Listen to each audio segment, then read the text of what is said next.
Hello दोस्तों, स्वागत है आप सभी का हमारे online channel Aaradhya RAS academy में। दोस्तों, पूरे भारतवर्ष में जितनी भी प्रतियोगी परीक्षाएं आयोजित होती है उन सभी प्रतियोगी परीक्षाओं के लिए प्राचीन भारतीय इतिहास से संबंधित टॉपिक वाइज टॉप इंपोर्टेंट प्रश्नों की सीरीज स्टार्ट की गई थी, जिसमें अपने दोस्तों 4 चैप्टर हैं वो कंप्लीट हो चुके हैं।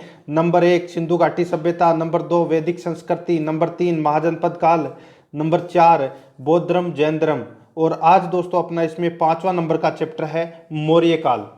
ठीक है, टोटल 10 क्लासों के अंदर दोस्तों प्राचीन भारतीय इतिहास मैं आपको कंप्लीट करवा दूंगा, जिसमें आज अपना 5वां नंबर का चैप्टर है मौर्य काल। ठीक है, मौर्य काल से संबंधित आज मैं आपके लिए टॉप 100 प्रश्न लेके आया हूं, जो आपकी प्रतियोगी परीक्षा के लिए अत्यंत महत्वपूर्ण है। आराध्या आरएएस एकेडमी के यूट्यूब चैनल को सब्सक्राइब जरूर करें, बेल आइकन को दबाएं, वीडियो को लाइक और अपने दोस्तों के पास में शेयर जरूर करें। और अगर आपने पिछली 4 क्लास से अगर नहीं देखी है तो आप प्ले लिस्ट में जाइए, वहाँ पे आपको फोल्डर मिल जाएगा प्राचीन भारतीय इतिहास टॉपिक वाइज क्वेश्चन के नाम से, तो आप वहाँ जाके पिछली 4 क्लास जरूर देखें। तो चलिए शुरू करते हैं। यहाँ पे पहला प्रश्न देखिए, चाणक्य का अन्य नाम था। तो दोस्तों यहाँ पे देखिए चाणक्य का अन्य नाम क्या था, तो सीधा सा है, 4 ऑप्शन आपके सामने दिए गए हैं, तो इसका बिल्कुल सही उत्तर हो जाएगा विष्णुगुप्त। बी नंबर का ऑप्शन बिल्कुल सही उत्तर हो जाएगा विष्णुगुप्त। ठीक है, आगे देखिए, निम्नांकित में से किसकी तुलना मैकियावेली के प्रिंस से की जाती है। तो किसकी तुलना है वो यहाँ पे मैकियावेली के प्रिंस से की जाती है। तो इसका राइट आंसर क्या हो जाएगा दोस्तों, वो है इसमें बिल्कुल सही उत्तर है इसका, वो है कौटिल्य का अर्थशास्त्र। ठीक है, तो इसका राइट आंसर ये अर्थशास्त्र है, ये ग्रंथ है, किसके द्वारा लिखा गया था, तो ये कौटिल्य के द्वारा लिखा गया था। तो इसका बी नंबर का ऑप्शन बिल्कुल सही उत्तर हो जाएगा। ठीक है, आगे देखिए, इसमें 3 नंबर का प्रश्न है, वह शासक कौन था जिसने राज सिंहासन पर बैठने के लिए अपने बड़े भाई सुसीम की हत्या की थी। तो दोस्तों देखिए, बड़े भाई सुसीम की हत्या वो किसने की थी, तो बिंदुसार था। देखिए सबसे पहले चंद्रगुप्त शासक बना, चंद्रगुप्त के बाद में बिंदुसार शासक बना। ठीक है, और बिंदुसार का दोस्तों एक बेटा था जिसका नाम था सुसीम। ठीक है, एक रानी का, और दूसरी रानी का था दोस्तों अशोक। तो क्या हुआ था कि अशोक ने सुसीम को मार दिया था और फिर सिंहासन पर बैठा था। ठीक है, तो इसका राइट आंसर सम्राट अशोक इसका राइट आंसर हो जाएगा। सुसीम की हत्या किसने की थी, अशोक ने। आगे देखिए, इसमें 4 नंबर का प्रश्न है, निम्नलिखित में से सम्राट अशोक की वह पत्नी कौन थी जिसने उसको प्रभावित किया था। तो इसका राइट आंसर हो जाएगा, वो है इसमें कारुवाकी। कारुवाकी है ये अशोक की पत्नी थी। तो इसका डी नंबर ऑप्शन बिल्कुल सही उत्तर हो जाएगा। 5 नंबर का प्रश्न है, अशोक ने अपने सभी अभिलेखों में एक रूपता से किस प्राकृत का प्रयोग किया है। अशोक ने अपने सभी अभिलेखों में एक रूपता से किस प्राकृत का प्रयोग किया है। तो इसका राइट आंसर हो जाएगा, वो है अर्धमगधी। ए नंबर का ऑप्शन इसका बिल्कुल सही उत्तर हो जाएगा, अर्धमगधी। ठीक है, आगे देखिए, 6 नंबर का प्रश्न है, बिंदुसार ने विद्रोहियों को कुचलने के लिए अशोक को कहाँ भेजा था। तो देखिए, बिंदुसार ने विद्रोहियों को दबाने के लिए अशोक को कहाँ भेजा था। तो इसका राइट आंसर हो जाएगा, वो है दोस्तों तक्षशिला। तक्षशिला भेजा था। ठीक है, तो इसका राइट आंसर हो जाएगा इसमें बी नंबर का ऑप्शन बिल्कुल सही उत्तर हो जाएगा। ठीक है, आगे देखिए, इसमें 7 नंबर प्रश्न है, निम्नलिखित में से वह व्यक्ति कौन है जिसका नाम देवान प्रियदर्शी भी था। तो दोस्तों सीधा सा है, देवानाम प्रिय किसे कहा जाता है, तो वो है अशोक को। ठीक है, तो इसका राइट आंसर हो जाएगा इसमें मौर्य सम्राट अशोक। ए नंबर ऑप्शन बिल्कुल सही उत्तर हो जाएगा। 8 नंबर का प्रश्न देखिए, निम्नलिखित में से प्राचीनतम राजवंश कौन सा है। तो प्राचीनतम राजवंश है वो कौन सा है, तो यहाँ पे मौर्य है ये प्राचीनतम राजवंश है इन तीनों में से, तो चारों में से। तो इसका right answer A number option सही उत्तर। नेक्स्ट है, कौटिल्य चाणक्य किसका प्रधानमंत्री था। तो यहाँ पे ये जो चाणक्य है ये किसका प्रधानमंत्री था, तो ये चंद्रगुप्त मौर्य का प्रधानमंत्री था। ठीक है, चंद्रगुप्त मौर्य का। आगे देखिए, 10 नंबर प्रश्न है, कलिंग विजय के उपरांत अशोक महान ने निम्नलिखित किस धर्म को अंगीकार कर लिया था। कलिंग विजय के उपरांत अशोक महान ने निम्नलिखित किस धर्म को अंगीकार कर लिया था? तो इसका राइट आंसर है वो बौद्ध धर्म को अपना लिया था। किसने? तो दोस्तों सम्राट अशोक ने। ठीक है, याद रखना आपको। तो इसका राइट आंसर हो जाएगा बी नंबर का ऑप्शन। और जो ये बौद्ध धर्म की जो शिक्षा ली थी वो किससे ली थी? तो वो ली थी दोस्तों उपगुप्त से। ठीक है, उपगुप्त से बौद्ध धर्म की दीक्षा ली थी सम्राट अशोक ने। आगे देखिए, इसमें 11 नंबर का प्रश्न है,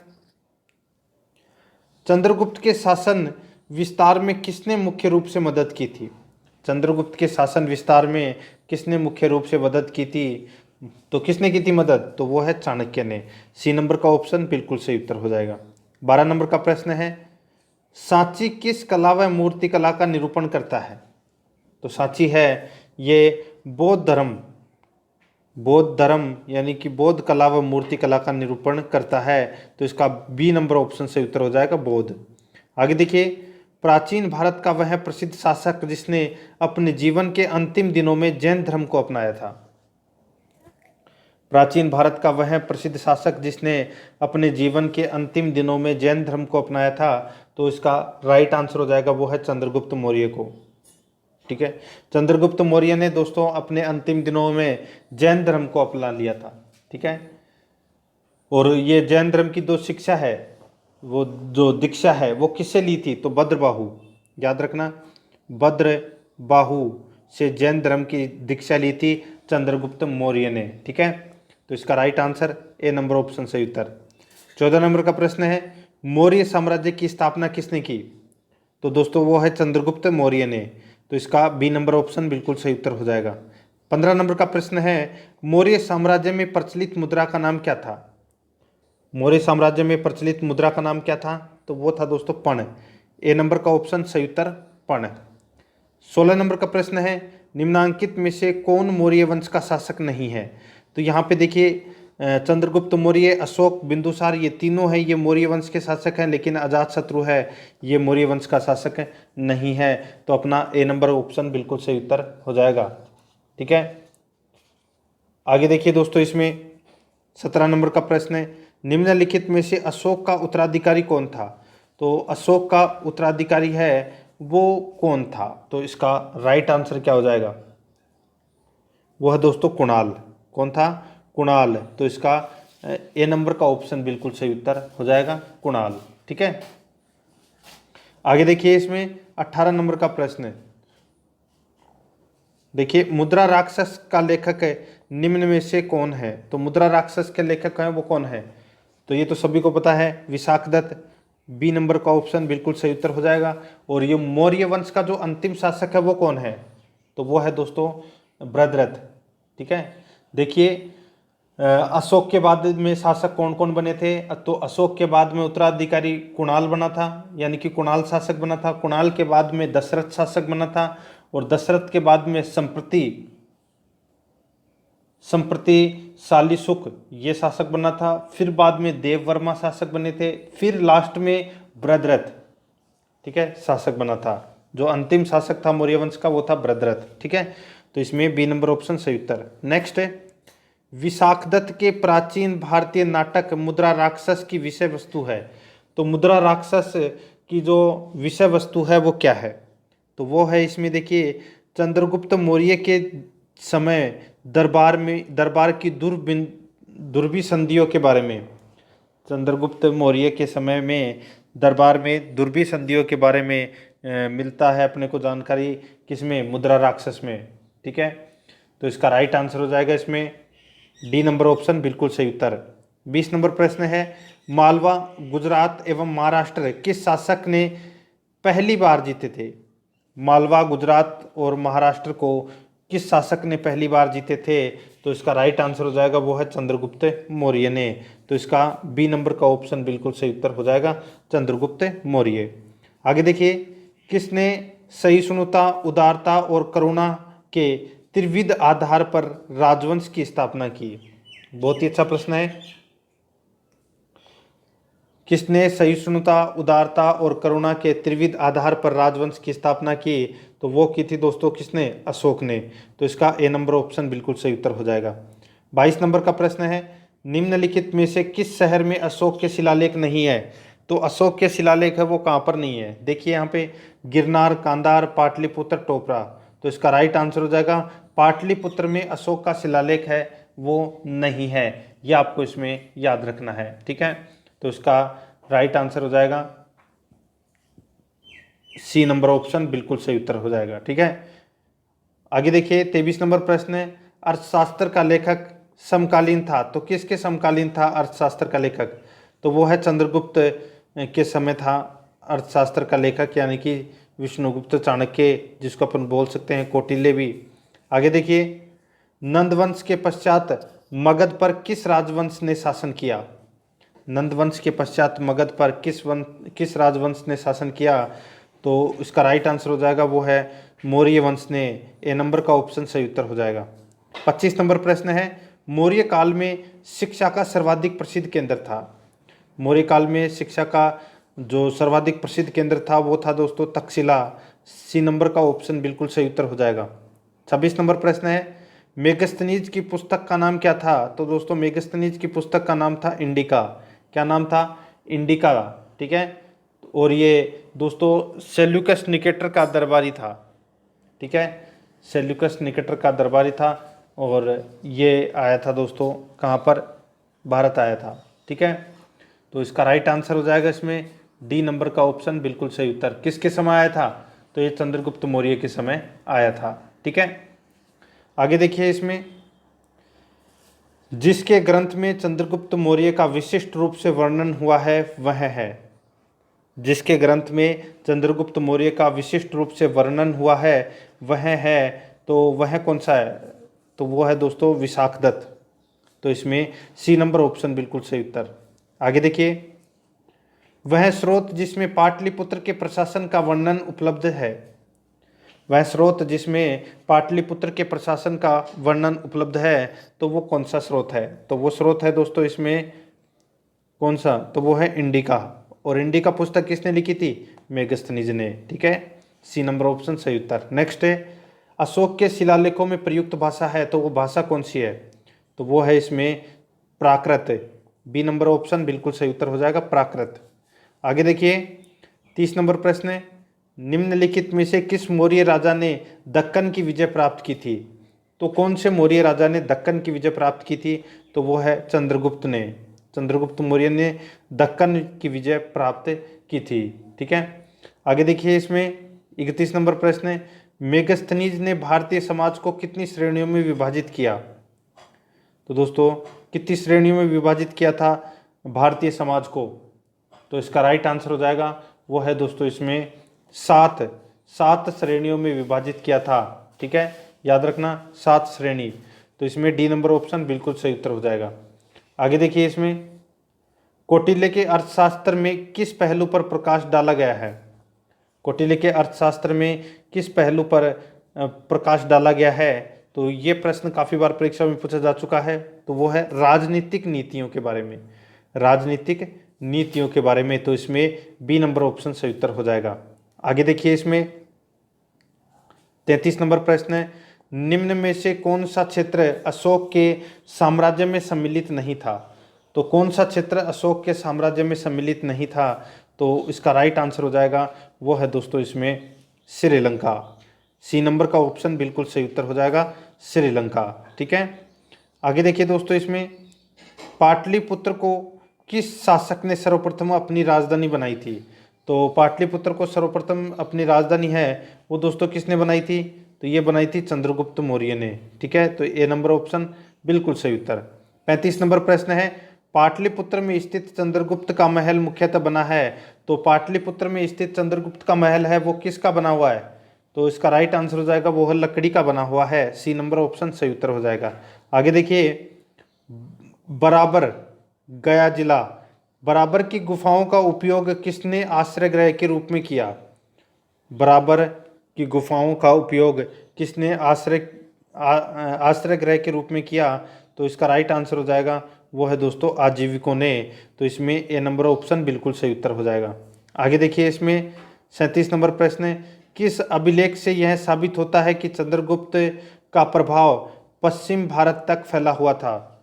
किस अभिलेख से यह साबित होता है कि चंद्रगुप्त का प्रभाव पश्चिम भारत तक फैला हुआ था?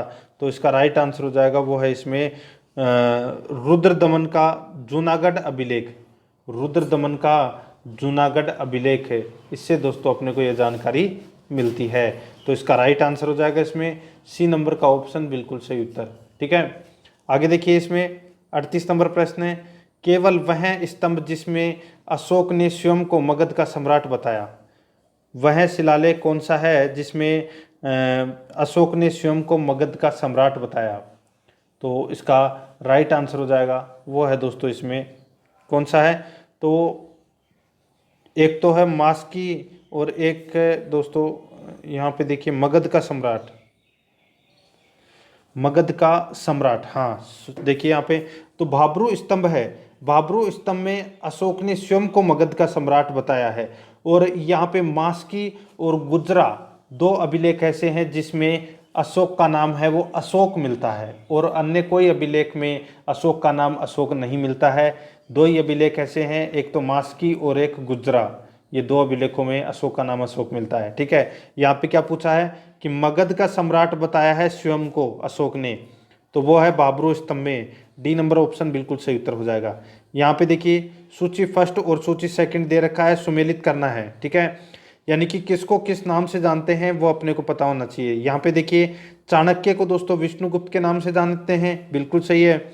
यहाँ पे अशोक को प्रियदर्शनी के नाम से जाना जाता है, और बिंदुसार को दोस्तों अमित्र घात यानी कि शत्रुओं का विनाशक, और चंद्रगुप्त को दोस्तों सेंडो कोटम के नाम से जाना जाता है। तो इस प्रश्न का राइट आंसर हो जाएगा वो है 2 3 1 4, 2 3 1 4 इस प्रश्न का राइट आंसर, यानी कि सी नंबर का जो ऑप्शन है वो इसका बिल्कुल सही उत्तर हो जाएगा। आगे देखिए 40 नंबर प्रश्न है, प्रथम भारतीय साम्राज्य स्थापित किया गया, तो इसका राइट आंसर हो जाएगा वह है दोस्तों किसके द्वारा? तो ये चंद्रगुप्त मौर्य के द्वारा। तो इसका सी नंबर ऑप्शन बिल्कुल सही उत्तर हो जाएगा। 41 नंबर प्रश्न है, इसमें देखिए उत्तराल में अशोक का एक शिलालेख स्थित है, तो उस शिलालेख का दोस्तों ये कौन सा है? तो इसका राइट आंसर हो जाएगा वो है कालसी में। उत्तराल में शिलालेख अशोक का एक शिलालेख स्थित है, तो वो कालसी में। तो इसका बिल्कुल सही उत्तर बी नंबर ऑप्शन। नेक्स्ट है, सांची का स्तूप किसने बनवाया? तो ये तो दोस्तों आप सभी को पता है अशोक ने बनवाया था, ए नंबर ऑप्शन बिल्कुल सही उत्तर। 43 नंबर प्रश्न है, अशोक के शिलालेखों को पढ़ने वाला प्रथम अंग्रेज कौन था? तो दोस्तों उसका नाम था कौन? तो James Prinsep. D number option बिल्कुल सही उत्तर हो जाएगा। देखिए सर्वप्रथम 1837 ईस्वी में जेम्स प्रिंसेप ने अशोक के अभिलेखों को पढ़ने में सफलता हासिल की थी। ठीक है, मास्की और गुजरा अभिलेख में अशोक का नाम अशोक मिलता है। ठीक है, ये भी आपको इसमें याद रखना है। तो इसका right answer D number option बिल्कुल सही उत्तर। नेक्स्ट है, कलिंग युद्ध की विजय तथा क्षत्रियों का वर्णन अशोक के किस शिलालेख में है? तो कलिंग युद्ध की विजय तथा क्षत्रियों का वर्णन अशोक के किस शिलालेख में है? तो इसका राइट आंसर हो जाएगा वो है दोस्तों अशोक का शिलालेख नंबर 13। ठीक है, 13वां शिलालेख जिसके अंदर कलिंग के युद्ध का वर्णन है। तो इसका राइट आंसर इसमें डी नंबर का ऑप्शन बिल्कुल सही उत्तर हो जाएगा। आगे देखिए इसमें 45 नंबर प्रश्न है, प्रसिद्ध यूनानी राजदूत मेगस्थनीज भारत में किसके दरबार में आए थे? यानी कि जो मेगस्थनीज है ये भारत आया था, किसके दरबार में आया था? तो ये आया था दोस्तों चंद्रगुप्त मौर्य के दरबार में, और मेगस्थनीज ने इंडिका नामक पुस्तक लिखी थी। ठीक है, तो इसमें सी नंबर ऑप्शन बिल्कुल सही उत्तर। आगे देखिए, चंद्रगुप्त मौर्य ने सेल्यूकस को कब पराजित किया? तो चंद्रगुप्त मौर्य ने सेल्यूकस को कब पराजित किया? तो इसका राइट आंसर हो जाएगा वो है 305 ईस्वी पूर्व में। 305 ईस्वी पूर्व में दोस्तों पराजित किया था। ठीक है, तो इसका राइट आंसर हो जाएगा इसमें बी नंबर का ऑप्शन बिल्कुल सही उत्तर हो जाएगा। किसको पराजित किया था? सेल्यूकस को। ठीक है, आगे देखिए 47 नंबर प्रश्न है, निम्नलिखित में से कौन सा राजा प्राय जनता के संपर्क में रहता था? तो कौन सा राजा प्राय जनता के संपर्क में रहता था? तो वो था दोस्तों अशोक। बी नंबर का ऑप्शन बिल्कुल सही उत्तर हो जाएगा। आगे देखिए 48 नंबर प्रश्न है, अशोक ने 261 ईस्वी पूर्व में कलिंग को जीतने के बाद क्या किया? अशोक ने 261 ईस्वी पूर्व में कलिंग को जीतने के बाद क्या किया? तो इसका राइट आंसर हो जाएगा वो है भारी रक्तपात देखकर युद्ध की नीति को सदा के लिए त्याग दिया। ठीक है, तो ये दोस्तों अशोक ने जो कलिंग का युद्ध जीतने के बाद में भारी रक्तपात देखा था, उसके बाद में दोस्तों जो युद्ध करने की जो नीति है उसको सदा के लिए त्याग दिया। सी नंबर ऑप्शन बिल्कुल सही उत्तर हो जाएगा। आगे देखिए, अशोक के अधिकांश अभिलेख किस भाषा व लिपि में है? तो यहाँ पे देखिए प्राकृत एवं ब्राह्मी लिपि, प्राकृत एवं ब्राह्मी सॉरी इसमें देखिए प्राकृत एवं ब्राह्मी लिपि, ठीक है, इस भाषा में है। तो इसका राइट आंसर हो जाएगा इसमें ए नंबर का ऑप्शन बिल्कुल सही उत्तर। आगे देखिए 50 नंबर प्रश्न है, किस ग्रंथ में चंद्रगुप्त मौर्य के लिए वृषल यानी कि निम्न कूल शब्द का प्रयोग किया गया है? तो किस ग्रंथ में चंद्रगुप्त मौर्य के लिए वृषल शब्द का प्रयोग किया गया है? तो इसका राइट आंसर हो जाएगा वो है मुद्रा राक्षस में। सी नंबर का ऑप्शन बिल्कुल सही उत्तर, मुद्रा राक्षस। आगे देखिए, मौर्य नरेश के बारे में निम्न में से कौन सा कथन सही है? उन्होंने विकास किया था। तो यहाँ पे देखिए दोस्तों सीधा सा है, देखिए संस्कृति कला साहित्य का विकास किया था मौर्य नरेश ने, बिल्कुल सही बात है। सोने के सिक्के, ये दोस्तों कनिष्क ने चलाए थे आगे, तो इसको आप छोड़ दीजिए। प्रांतीय विभाजन, हिंदू कुश तक साम्राज्य, ये तीनों है यानी कि 1 3 4, ये दोस्तों इसका राइट आंसर हो जाएगा, ये इनका विकास किया था मौर्य नरेश ने। तो इसका बिल्कुल सही उत्तर है 1 3 4 यानी कि डी नंबर का ऑप्शन बिल्कुल सही उत्तर हो जाएगा। आगे देखिए, इसमें 52 नंबर प्रश्न है, कथन ए और कारण आर दे रखा है। इसमें देखिए अशोक ने कलिंग को मौर्य साम्राज्य में जोड़ लिया था। कारण देखिए, कलिंग दक्षिण भारत को आने वाले स्थलीय एवं समुद्री मार्गों को नियंत्रित करता था। तो दोस्तों बिल्कुल सही बात है, दोनों इसके अंदर सही है और आर ए की सही व्याख्या भी करता है। तो इसका right answer A number option सही उत्तर हो जाएगा। आगे देखिए, इसमें अशोक के जो शिलालेख संगम राज्य के बारे में हमें बताते हैं, तो वो कौन से शिलालेख हैं? अशोक के वे कौन से शिलालेख हैं जो संगम राज्य के बारे में हमें बताते हैं? तो इसका राइट आंसर हो जाएगा वह है दोस्तों दूसरा और 13वां। ठीक है, तो ये इसका राइट आंसर हो जाएगा इसमें सी नंबर ऑप्शन बिल्कुल सही उत्तर। आगे देखिए 54 नंबर प्रश्न है, कथन ए और कथन आर दे रखा है। देखिए इसमें अशोक के राज्यादेशों के अनुसार धार्मिक निष्ठा की अपेक्षा जनता के मध्य सामाजिक समरसता अधिक महत्वपूर्ण थी, बिल्कुल सही है। कथन आर देखिए, उसने धर्म संवर्धन के स्थान पर समता के विचारों का प्रसार किया, ये भी दोस्तों इसमें सही है, यानी कि दोनों इसमें सही है और आर एक की सही व्याख्या भी करता है। तो इसका right answer A number option बिल्कुल सही उत्तर हो जाएगा।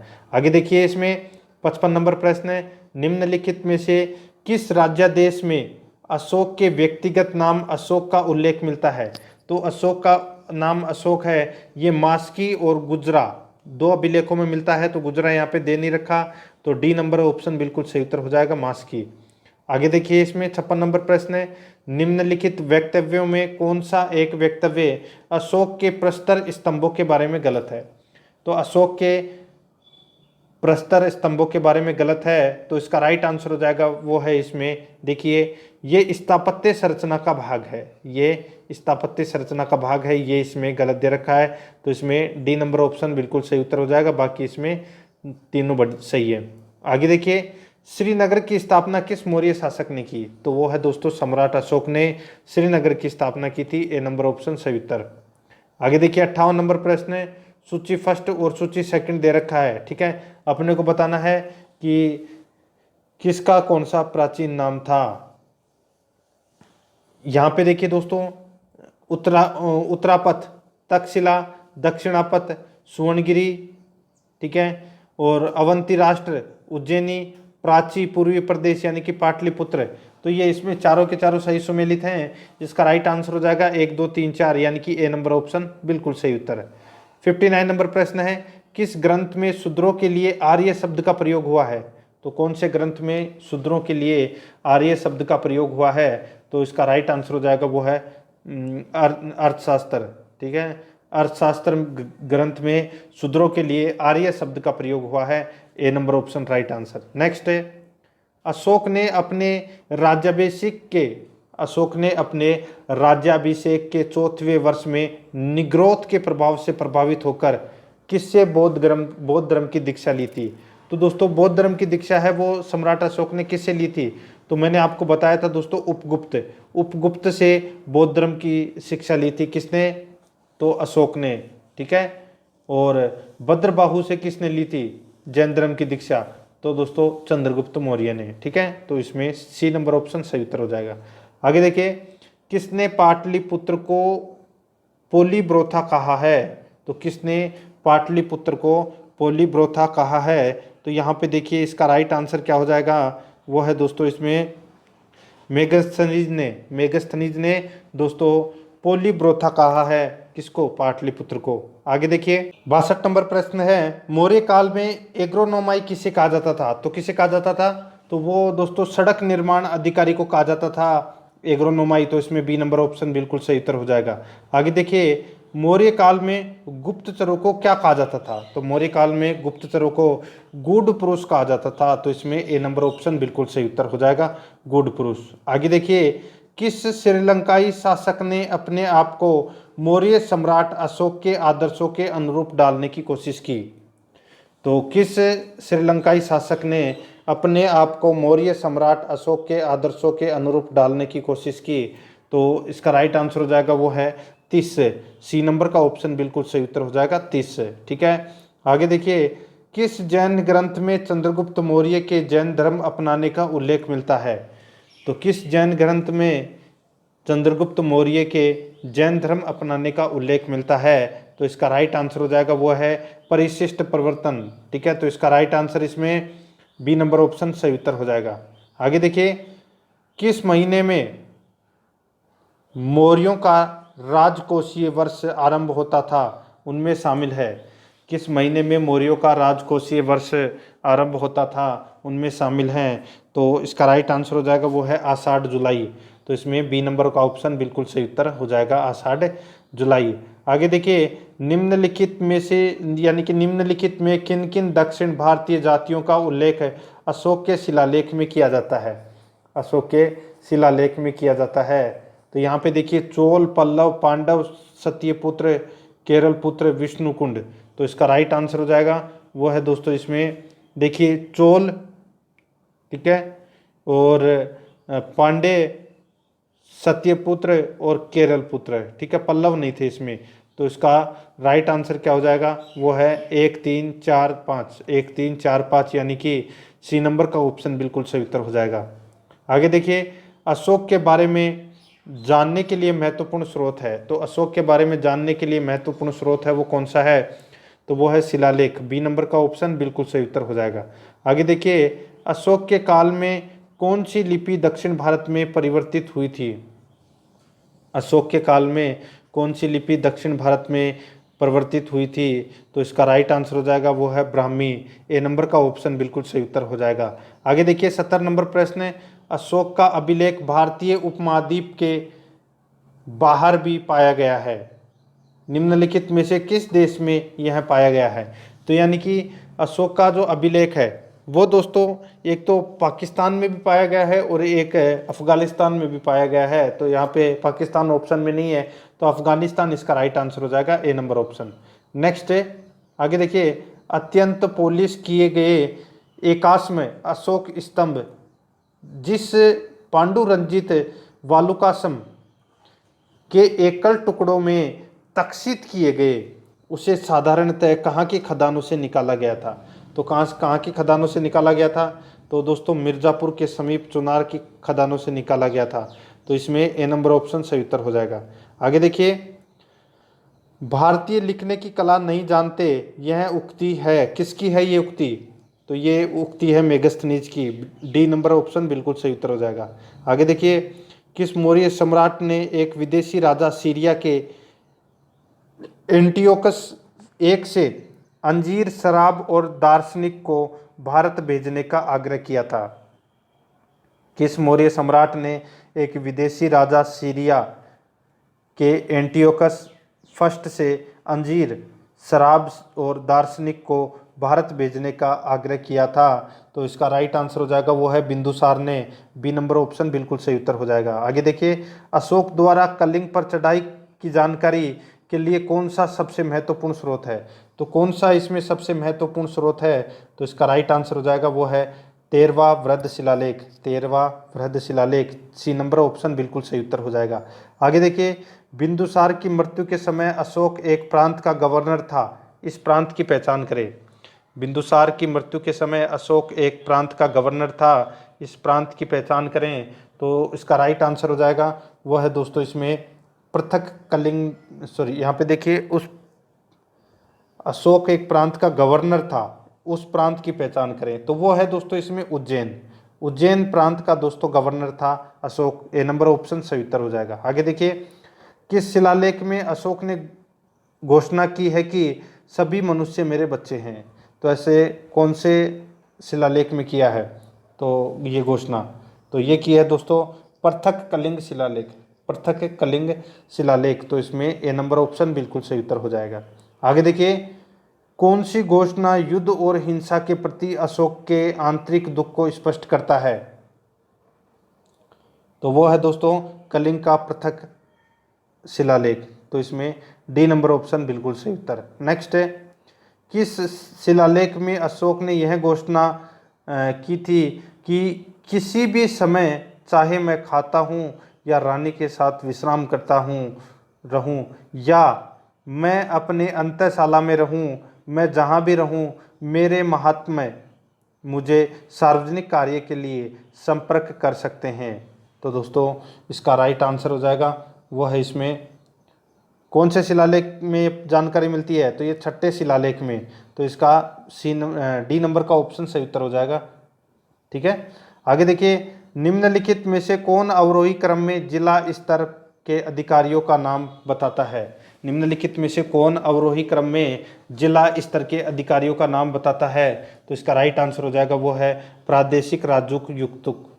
तो इसमें ए नंबर ऑप्शन बिल्कुल सही उत्तर हो जाएगा। आगे देखिए, इसमें विष्टि है। तो विष्टि क्या है? तो ये दोस्तों बेगारी होती है विष्टि। ठीक है, तो इसका right answer B number option बिल्कुल सही उत्तर हो जाएगा। आगे देखिए, इसमें 81 नंबर प्रश्न है, मौर्य काल में सीता से तात्पर्य है।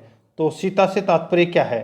तो राजकीय भूमि से प्राप्त आय, राजकीय भूमि से प्राप्त आय को सीता कहा जाता था मौर्य काल में। आगे देखिए, निम्नलिखित में से यानी कि निम्नलिखित में मौर्य काल का सबसे अच्छा नमूना कौन सा है? तो सबसे अच्छा नमूना है वो है स्तंभ। ए नंबर ऑप्शन बिल्कुल सही उत्तर। आगे देखिए, कहाँ से प्राप्त अभिलेखों से मौर्य काल में अकाल सूखा जैसे देवी प्रकोप के समय राज्य द्वारा राहत कार्य किए जाने का विवरण मिलता है? तो इसका राइट आंसर हो जाएगा वो है दोस्तों इसमें महास्थान, बांग्लादेश, सोहगोरा, उत्तर प्रदेश। ठीक है, तो इसका राइट आंसर कौन सा हो जाएगा इसमें? तो ए नंबर ऑप्शन बिल्कुल सही उत्तर। आगे देखिए, 84 नंबर प्रश्न है, अशोक ने श्रीलंका में बौद्ध धर्म का प्रचार हेतु किसे भेजा? तो दोस्तों किसे भेजा? तो महेंद्र और संघमित्रा दोनों को भेजा था। तो इसका राइट आंसर हो जाएगा सी नंबर ऑप्शन बिल्कुल सही उत्तर। आगे देखिए, अशोक के मानसेरा पाकिस्तान और शाहबाजगढ़ी पाकिस्तान से प्राप्त वृहद शिलालेखों में किस लिपि का प्रयोग किया गया? तो इस लिपि में कौन सी लिपि का प्रयोग किया गया? तो दोस्तों खगोष्ठी लिपि का प्रयोग किया गया। इसमें ए नंबर ऑप्शन सही उत्तर। 86 नंबर प्रश्न है, कहाँ से अशोक के दुर्वी भाषाई ग्रीक और आरामाइक अभिलेख प्राप्त हुए हैं? तो इसका राइट आंसर हो जाएगा वह है दोस्तों इसमें शेर ए कूना कांदार। तो इसमें ए नंबर ऑप्शन बिल्कुल सही उत्तर हो जाएगा। आगे देखिए, 87 नंबर प्रश्न है, कौटिल्य द्वारा रचित अर्थशास्त्र कितने अधिकरणों में विभाजित है? कौटिल्य द्वारा रचित अर्थशास्त्र कितने अधिकरणों में विभाजित है? तो इसका राइट आंसर हो जाएगा वह है दोस्तों इसमें कितने अधिकरणों में? तो दोस्तों 15 अधिकरणों में विभाजित है। डी नंबर ऑप्शन सही उत्तर। आगे देखिए, अर्थशास्त्र में उल्लेखित सप्तांग में शामिल थे। तो कौन शामिल थे? तो दोस्तों राजा, क्षेत्र, प्रशासन एवं कोष। तो इसमें ए नंबर ऑप्शन बिल्कुल सही उत्तर हो जाएगा। आगे देखिए, अशोक का समकालीन तुर्मे कहाँ का राजा था? अशोक का समकालीन तुर्मे कहाँ का राजा था? तो इसका राइट आंसर हो जाएगा वो है दोस्तों कहाँ का? तो मिस्र का। ठीक है, ए नंबर ऑप्शन सही उत्तर। नेक्स्ट है, किसके शासनकाल में डायमेकस या डिमेकस भारत आया था? तो ये आया था दोस्तों किसके शासनकाल में? तो ये बिंदुसार के शासनकाल में डायमेकस या डिमेकस भारत आया था। बी नंबर का ऑप्शन बिल्कुल सही उत्तर हो जाएगा। 10 प्रश्न आप अपनी तरफ से खुद पढ़ लेना। टोटल दोस्तों 100 प्रश्न हो जाएंगे मौर्य वंश से संबंधित। ठीक है, 90 प्रश्न मैंने आपको करवा दिए हैं मौर्य वंश से संबंधित है। प्रश्न आपको कैसे लगे कमेंट करके जरूर बताएं। और अगर आपने पिछली जो 4 क्लासें हैं वो नहीं देखी है तो आप प्लेलिस्ट में जाइए, वहाँ पे आपको फोल्डर मिल जाएगा प्राचीन भारतीय इतिहास प्रश्नोत्तरी के नाम से, तो आप वहाँ जाके सारी की सारी क्लास जरूर देखें। और आराध्या आरएस एकेडमी के यूट्यूब चैनल को सब्सक्राइब जरूर करें, बेल आइकन को दबाएं, वीडियो को लाइक और अपने दोस्तों के पास में शेयर जरूर करें। मिलते हैं दोस्तों नेक्स्ट वीडियो में। जय हिंद, जय भारत।